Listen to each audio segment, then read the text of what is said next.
ഈ വർഷം മെയ് 27-ന് തലസ്ഥാനത്ത് ബേക്കറി ജംഗ്ഷനിൽ പ്രതിപക്ഷ നേതാവ് പിണറായി വിജയൻ താമസിക്കുന്ന വീട്ടിലേക്ക് ED സംഘം എത്തി പുലർച്ചെ. പ്രതിപക്ഷ നേതാവിനെ, അതായത് മുൻ മുഖ്യമന്ത്രിയെ തേടിയല്ല എത്തിയത്, മുഖ്യമന്ത്രിയുടെ മകൾ വീണ തൈക്കണ്ടിയിലിനെ ചോദ്യം ചെയ്യാനാണ് എത്തിയത്. ED അന്വേഷിക്കുന്ന കള്ളപ്പണം വെളുപ്പിക്കൽ കേസിൽ ഈ കരിമണൽ ഖനനവുമായൊക്കെ ബന്ധപ്പെട്ട് എക്സലോജി കമ്പനിക്ക് ലഭിച്ച പേയ്മെന്റിന്റെയൊക്കെ വിശദാംശങ്ങൾ തേടിയുള്ള വരവായിരുന്നു ചോദ്യം ചെയ്യാൻ. അതിന് മുന്നോടിയായി ചില കാര്യങ്ങൾ നടന്നു. നമുക്ക് അത് വെളിവാക്കുന്ന, അതിലേക്ക് സൂചന നൽകുന്ന ഒരു ഓഡിയോ സന്ദേശം ജനൻ TV പുറത്തുവിട്ടിരുന്നു. നമുക്കത് ഒന്നുകൂടി കേൾക്കാം, എന്നിട്ട് പറയാം വിശേഷം. കേരളത്തിലെ മുഖ്യമന്ത്രിയായിരുന്ന പിണറായി വിജയനെ വളഞ്ഞിട്ട് ആക്രമിക്കുന്നതിന്റെ ഭാഗമായി ഇപ്പോൾ ED അദ്ദേഹത്തിന്റെ വസതികൾ റെയ്ഡ് ചെയ്തുകൊണ്ടിരിക്കുകയാണ്. ഒരു മുന്നറിയിപ്പുമില്ലാതെ, ഒരു നോട്ടീസ് പോലും കൊടുക്കാതെ അദ്ദേഹത്തെ തളർത്തിക്കളയാം എന്ന ധാരണയിലാണ് EDയുടെ റെയ്ഡ് നടക്കുന്നത്. സിറ്റിയിലെ നമ്മുടെ മുഴുവൻ തൊഴിലാളികളും യൂണിഫോറത്തിൽ അടിയന്തരമായി ബേക്കറി ജംഗ്ഷനിലുള്ള പഴയ വത്സല നഴ്സിംഗ് ഹോം മുൻവശത്ത് പിണറായി താമസിക്കുന്ന വീട്ടിന് മുൻവശത്ത് അടിയന്തരമായി എത്തിച്ചേരണം എന്ന് അഭ്യർത്ഥിക്കുകയാണ്. സിറ്റിയിലെ നമ്മുടെ മുഴുവൻ തൊഴിലാളി സഹാക്കളും യൂണിഫോറത്തിൽ എത്രയും പെട്ടെന്ന് അവിടെ എത്തുക. ഈ കേട്ട ശബ്ദ സന്ദേശം സുന്ദരൻ പിള്ള എന്നയാളുടേതാണ്. ഈ സുന്ദരൻ പിള്ള എന്ന് പറയുന്നത് CITU ആഭിമുഖ്യത്തിലുള്ള ചുമട്ടു തൊഴിലാളി യൂണിയന്റെ ജില്ലാ സെക്രട്ടറിയാണ്.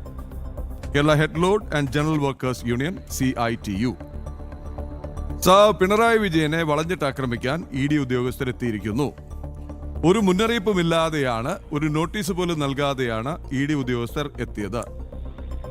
അപ്പോൾ ഐസനിലേക്ക് പിന്നെ വരാം ഞാൻ. സാധാരണ ED റെയ്ഡ് നടക്കുമ്പോൾ ഒരു 7 ദിവസം മുന്നേ കത്ത് കൊടുത്ത് താങ്കൾ തയ്യാറായിരിക്കണം, അവിടെ എന്തെങ്കിലും തെളിവുകളോ രേഖകളോ ഉണ്ടെങ്കിൽ അത് മാറ്റിക്കൊള്ളണം, വളരെ സുരക്ഷിതരായിരിക്കണം, ഞങ്ങൾ കൃത്യം ഇത്ര സമയത്തെത്തും, ഞങ്ങൾക്ക് വേണ്ട പ്രാതൽ, കാപ്പി, ചായ, പലഹാരങ്ങളൊക്കെ ഉണ്ടാക്കി വെക്കണം എന്ന് നോട്ടീസ് നൽകിയിട്ടാണ് ED റെയ്ഡ് നടക്കുന്നതെന്നാണ് ഈ CITU നേതാവ് ധരിച്ചിരിക്കുന്നതെന്ന് ഒരു ഭാഗം. 2, ആ സന്ദേശത്തിന്റെ സൂചന എന്താണ്?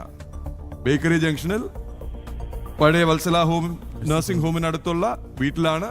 എല്ലാ സഹാക്കളും യൂണിഫോം ധരിച്ച് എത്തണം. എന്തിനാണ്? EDയെ തടയാനോ അതോ സംരക്ഷണ കവചം ഒരുക്കാനോ? ഇതൊരു സന്ദേശം മാത്രമാണ് പുറത്തു വന്നിട്ടുള്ളത്. ഇതിന് തുടർച്ചയായ നടപടികളുണ്ടായി. 26ഓളം പേരെ പോലീസ് അറസ്റ്റ് ചെയ്തു, അവരെ റിമാൻഡ് ചെയ്തു. അത് കഴിഞ്ഞ് അവരുടെ ജാമ്യാപേക്ഷ എത്തിയപ്പോൾ CPM നിയോഗിച്ച മുൻ CPM ആണോ ഇപ്പോഴും CPM ആണെന്ന് അറിയില്ല, SFI നേതാവ് കൂടിയായ പ്രോസിക്യൂട്ടർ പറഞ്ഞു ഇവർക്ക് ജാമ്യം കൊടുക്കുന്നതിൽ വിരോധമില്ല, തെറ്റില്ല എന്ന്. അത് അവരുടെ കൈവശം ഉണ്ടായിരുന്ന പോലീസ് റിപ്പോർട്ടിന് ഘടകവിരുദ്ധമായിരുന്നു. ഇതിൽ ശക്തമായ പ്രതിഷേധം ഉയർന്നപ്പോൾ സർക്കാർ ഇടപെട്ടു, പ്രോസിക്യൂട്ടറെ മാറ്റി, പുതിയ പ്രോസിക്യൂട്ടർ വെച്ച്. പുതിയ പ്രോസിക്യൂട്ടർ ജാമ്യാപേക്ഷകളെ എതിർത്തു, ജാമ്യം നിഷേധിക്കപ്പെട്ടു. ഇവർ 50, 55, 56 ദിവസം, എന്തായാലും ഈ ശബരിമല വ്രതം നോക്കുന്നതിനേക്കാൾ കൂടുതൽ ദിവസം അകത്ത് കിടന്നു. അതിനിടയിൽ ചില കാഴ്ചകളും കണ്ടു. ഈ നമ്മുടെ നഗരത്തിലെ വിവിധ കടകളിൽ നിന്ന് മുട്ട ശേഖരിച്ച് ഇവരുടെ ഓടി നടന്ന് എറിഞ്ഞയാളെ അതേ നഗരത്തിലൂടെ എവിടെയൊക്കെ പോയിട്ടാണ് മുട്ട വാങ്ങിയത്, ഏത് കടയിൽ നിന്ന് മുട്ട വാങ്ങി, കോഴിമുട്ടയാണോ വാങ്ങിയത്, താറാമുട്ടയെ വാങ്ങിയത്, നല്ല മുട്ടയായിരുന്നോ ചീഞ്ഞ മുട്ടയായിരുന്നോ എന്നൊക്കെ പറഞ്ഞ് കൊണ്ട് നടന്ന് തെളിവെടുത്ത് ആകെ നാണം കെടുത്തി. ആരും തിരിഞ്ഞു നോക്കിയില്ല. പിണറായി വിജയനെ രക്ഷിക്കാൻ വേണ്ടി വന്നവരെ പിണറായി വിജയൻ പോലും തിരിഞ്ഞു നോക്കിയില്ല. പിണറായി വിജയൻ തന്നെ ഈ ED ആക്രമിച്ചതിന് ശേഷം എന്താണ് പറഞ്ഞത് മാധ്യമങ്ങളോട്?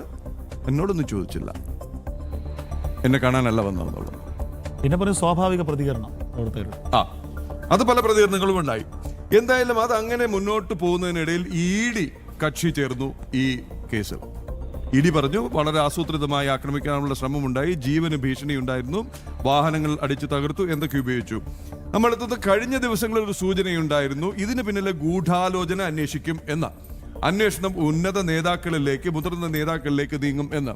അതിനിടയിൽ ബിനീഷ് കോടിയേരിയിലേക്ക് എന്ന് പറഞ്ഞ് ഒരു വാർത്തയും വന്നു. ഒരുപക്ഷെ ബിനീഷ് കോടിയേരിയും IP ബിനുവും തമ്മിലുള്ള സുഹൃത്ത് ബന്ധത്തിന്റെ അടിസ്ഥാനത്തിലായിരിക്കാം അങ്ങനെ മാത്രം ഒരു വാർത്ത വന്നത്. എന്തായാലും ഇപ്പോൾ ഇതുവരെ നമുക്ക് ലഭിക്കുന്ന വിവരമനുസരിച്ച് ഉന്നത നേതാക്കളിലേക്ക് പോകാതെ, ഗൂഢാലോചനയിലേക്ക് കടക്കാതെ, നമ്മുടെ TP ചന്ദ്രശേഖരൻ വധക്കേസിന്റെ അന്വേഷണം ഒരു പ്രത്യേക ഘട്ടമെത്തിയപ്പോൾ പെട്ടെന്ന് അവിടെ വെച്ച് നിലച്ച് അതിന് താഴേക്കുള്ളവരെ മാത്രം ശിക്ഷിക്കുന്ന, പ്രോസിക്യൂട്ട് ചെയ്യുന്ന ഒരു സാഹചര്യം ഉണ്ടായതുപോലെ തന്നെ ഒരു ഒത്തുകളി നടക്കുന്നുണ്ടോ എന്നാണ് റൈറ്റ് സൈഡ് ചോദിക്കുന്നത്.